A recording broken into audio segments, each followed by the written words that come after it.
A harsh fluorescent light gleamed off the entrance barrier of the Federal Records Center as Officer Miller, heavy-set and bored, plucked the frayed identification card from the trembling hand of the elderly man before him. He held it at arm's length, inspecting the faded photo with disdain, and laughed, a sound that rang like gravel on pavement. "Expired," he sneered, voice echoing through the small security booth. His partner, Officer Chen, younger and more conscientious, glanced up but remained silent. It remained silent. The old man's face, lined with decades and hidden storms, remained calm as a still pond under moonlight. He met Miller's mocking gaze with eyes that had witnessed secrets the world never knew. "It's still me," he rasped, voice cracking like old wood. Miller's smirk widened. "As seriously? Grandpa?" He jeered, turning the card as if it might crumble into dust. At that moment, the elderly man, Walter Schmidt, drew a breath and spoke in a measured tone.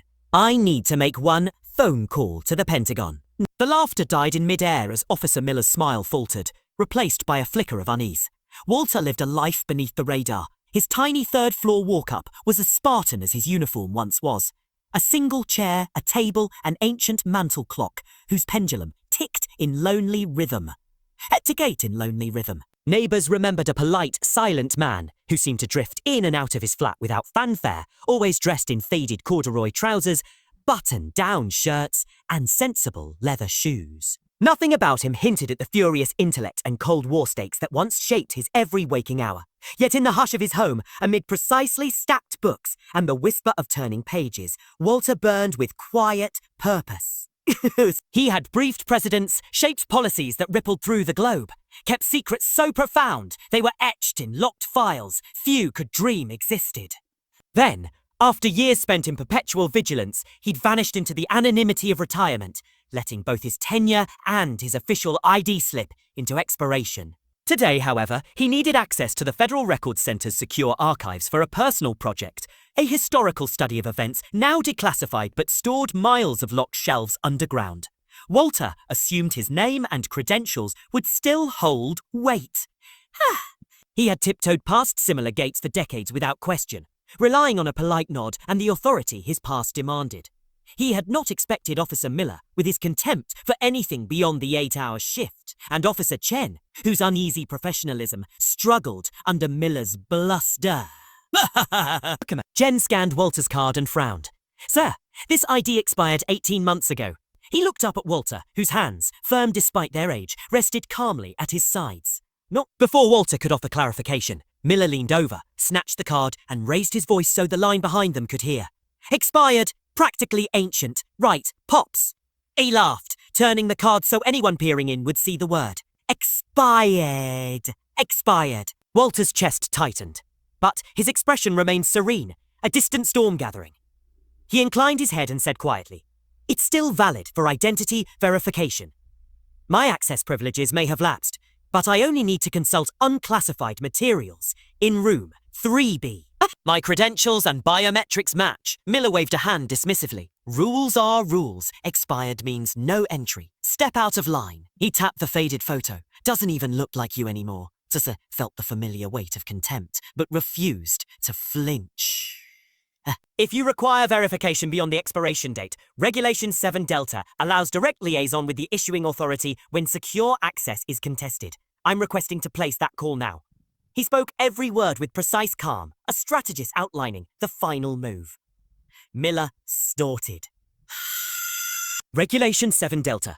You making that up? Call the Pentagon. Go on, call the president while you're at it." He slapped the counter and turned away, chuckling. Walter's eyes flicked to Chen, who shifted uneasily but said nothing. Chen had been trained in these regulations. He recognized the number, even if Miller did not. Walter's mind touched the worn leather of his old service badge at home, recalled the reassurance of accountability it once represented. He lifted his chin. "Then give me a line. I'll call myself. 2 minutes is all it takes." "Yeah, I'm Indigo Level 7. Provide the courtesy phone, or I'll use yours." At the phrase Indigo Level 7, Miller whirled around. "Indigos, come on." He glanced at Chen, who shook his head imperceptibly. Miller searched Walter's face, saw no tremor in his calm gaze.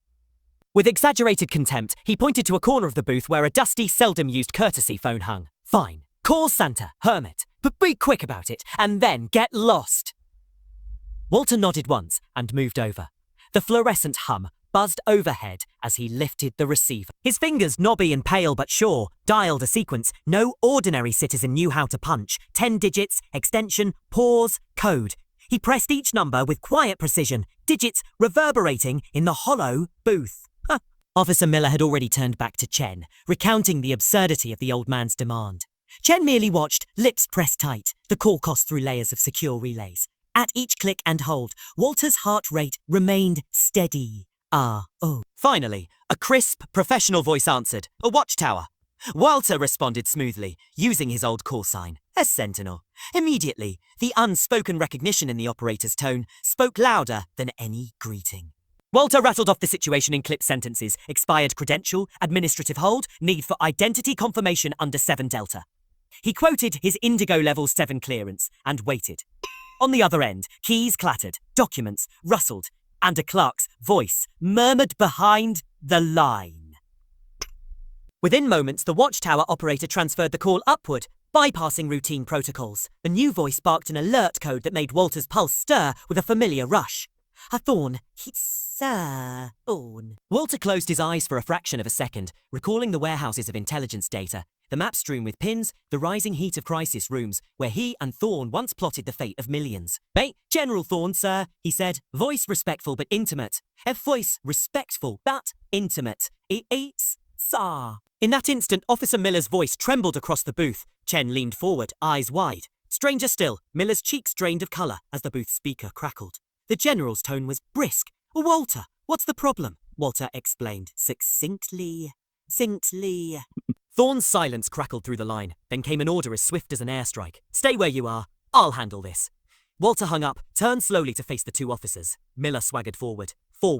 "You're done calling your imaginary friends. Grandpa, time to hit the road." Time to hit the road." His voice dripped contempt. Walter lifted his cane, leaning on it only slightly. "You'll receive a call shortly. Verification is incoming." So Miller snorted. "I'll believe it when pigs fly." 60 seconds later, the booth's secure line emitted a shrill, urgent tone. Chen's hand trembled as he answered, "The Federal Protective Service. Officer Chen." His words broke off as he listened. Eyes widening, he stammered. "General, Thorn? Theron? The chairman?" "Yes, sir, right away." He slammed the receiver down, face ashen. He looked at Miller, whose jaw hung slack. "A Thorn, chairman of the Joint Chiefs. He just ordered us detained pending investigation. We're relieved of duty." Miller staggered back, as if struck. Chen stared at the floor, numb. The few people waiting in line had gone silent, watching this swift reversal, the pompous guard undone by unspoken power. A furious pounding sounded at the main doors. 2 sharply dressed agents in dark suits barged in, followed by Colonel Davies, uniform immaculate and briefcase in hand. They cut through the hush, ignoring everyone else. Davies snapped to attention before Walter. "Mr. Schmidt," he said, voice low but respectful. "On behalf of General Thorn, my apologies for the delay and disrespect. Your access is confirmed. Please accept this new Indigo Level 7 issued badge." He opened the briefcase, revealing an obscurely embossed badge glowing under the harsh lights. "We will escort you personally." His gaze swept back to the stunned officers. "Officers Miller and Chen, you will accompany us for a formal review by the Department of Defense Inspector General." Miller's colour finally returned. Pure horror. Chen merely stared blankly, defeated. The couple of witnesses present exchanged incredulous glances. They had just watched a public unmasking of hidden influence. Within minutes, the facility director arrived, profuse apologies tumbling from his mouth as he offered Walter unrestricted entry and personal assistance. Walter inclined his head, thanked him politely, declined the escort, and tucked his new badge into an inside pocket. In the hush that followed, Walter settled into the archives like a king, reclaiming his library. Though the incident might have seemed forgotten by the bustle of paperwork and rolling carts, the staff treated him with a reverent hush, a quiet acknowledgement of a man who, by appearances, should have remained on the sidewalk. Word of the encounter spread rapidly through closed channels in the Pentagon, morphing into legend. A cautionary tale that anyone who mocks the unassuming risks swift downfall. General Thorn, true to his promise, saw that Walter's pension and benefits were personally reviewed. A liaison officer soon appeared at Walter's apartment, briefcase in hand, to expedite the necessary paperwork, ensuring no more bureaucratic snags. Walter continued his routine. Simple meals, careful chores, punctuated by occasional trips underground to unearth dusty histories. His new badge remained tucked away, a silent reminder of the power in his quiet tenure. And so Walter Schmidt lived on, hidden sentinel, his greatest weapon, his enduring silence. For in the end, true authority makes no noise. It is recognized by those who know its weight. So remember, the next time you judge a frayed old ID, think twice, because some signatures carry more power than any regulation ever could.